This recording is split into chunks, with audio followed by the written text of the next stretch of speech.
भोजपुरी के power star Pawan Singh की film हर हर गंगे और खेसारी लाल की फिल्म संघर्ष 2 को 20 अक्टूबर को रिलीज किया गया।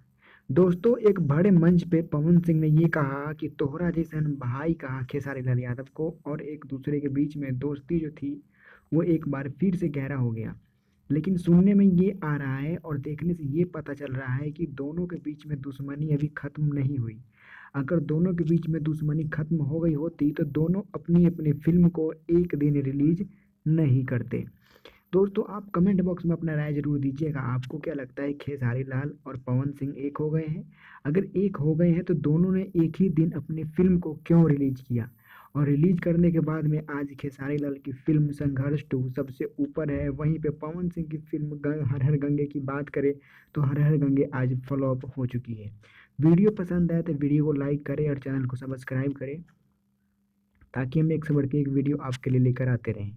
अगर आप सच्चे वाले फैन पवन सिंह या खेसारी लाल यादव के हैं तो इस वीडियो को लाइक और चैनल को सब्सक्राइब करना ना भूलें। Thank you.